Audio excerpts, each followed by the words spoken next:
What's up, fight fans? This is Kurt DeVille with Counterpunch Boxing News.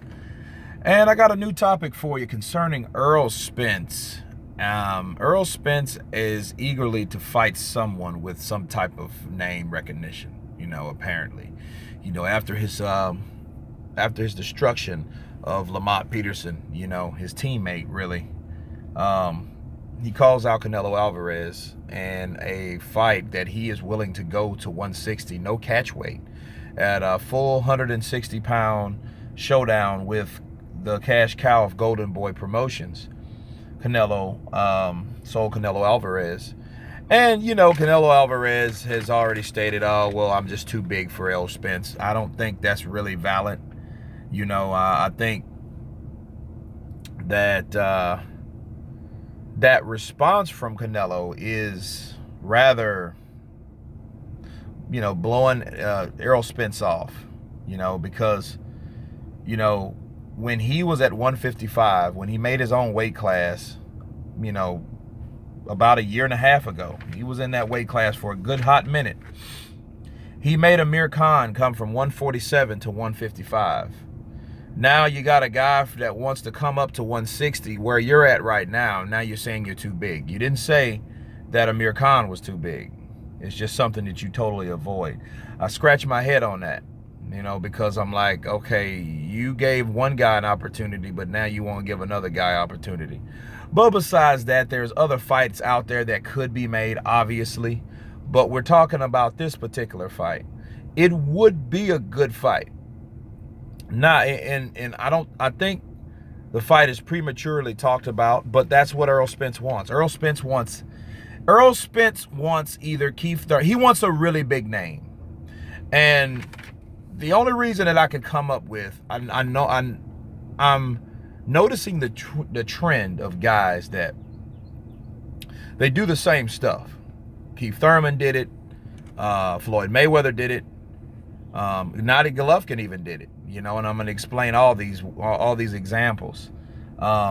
These guys, they will want the recognition, they will want the fights, and they will ask for the big names, and they until they get it. Okay, let's talk about Keith Thurman. Keith Thurman wanted to fight some of the best guys, and he claimed nobody wanted to fight him until he fought Robert Guerrero. Guerrero was a pretty decent name. He fought him. Then after he fought him, he fought a tough fight with Sean Porter. After he fought Sean Porter, he fought Danny Garcia. He beat all of them. After that, he's dormant. Oh, I'm not ready. I'm injured. I gave him a chance. I've been where he's at, so he has to climb the steps. He has to wait just like I did. Okay, that's one example.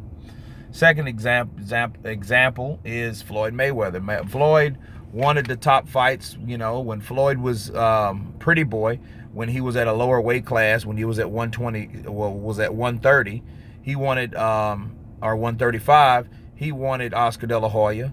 He wanted Prince Asim Ahmed at 130. He was willing to come with a catch weight to fight Prince Asim Ahmed, because Prince Asim Ahmed was the cash cow in those days, okay, in the late 90s and early 2000s.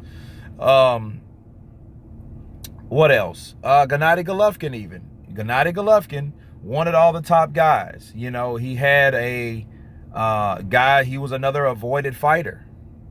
And now he got the fight with Canelo Alvarez. He had a tough fight with Danny Jacobs. And, and he shut out David Lemieux.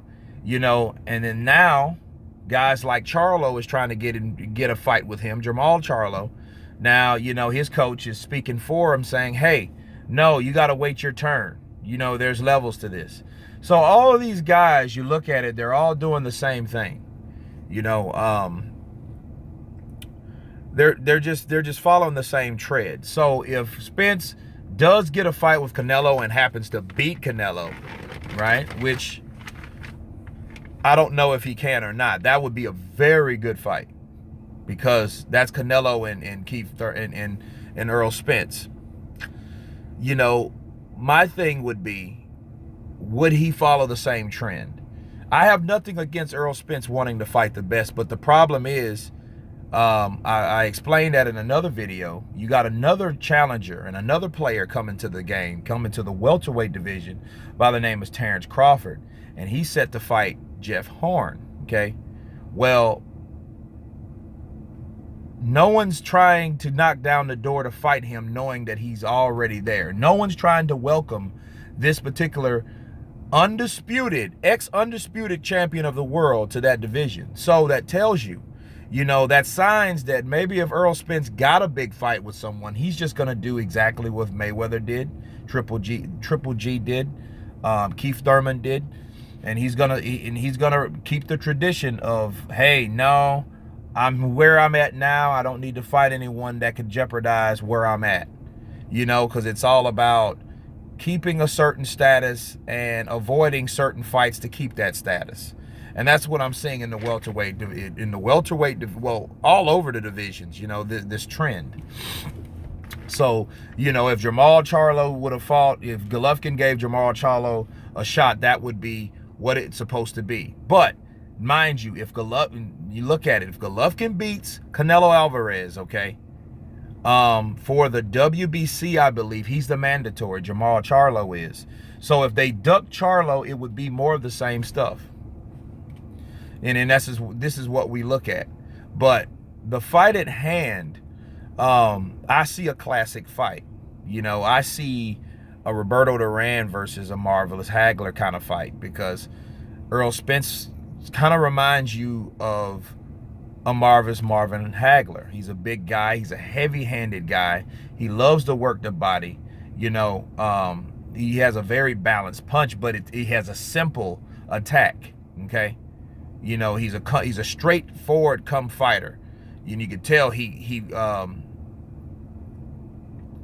counters well, and he gives pretty decent feints, but he's mostly a front-footed fighter, if you notice him.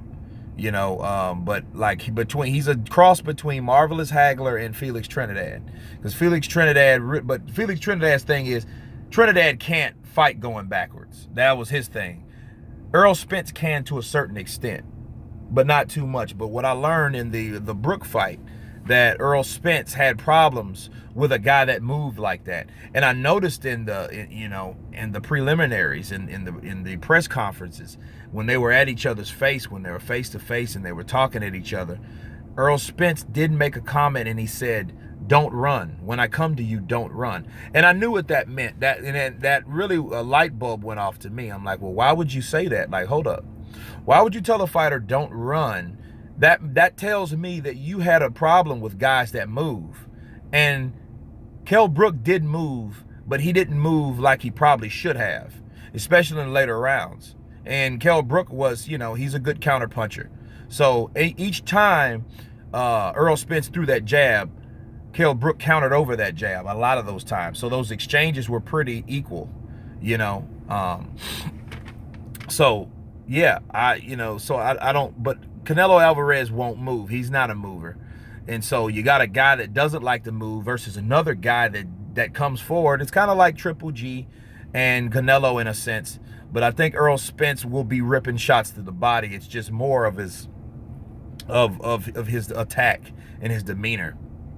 And he commits the punches, you know. So, and Errol Spence believes in his power too. He knows that he's an exceptional heavy-handed welterweight. So I believe his power probably would come up there, you know, in 160, but that remains to be seen.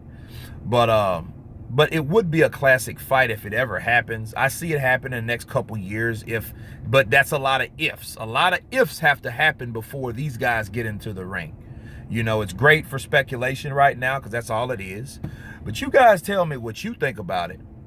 And leave the comment below. Please subscribe. And you guys been counterpunched. Peace.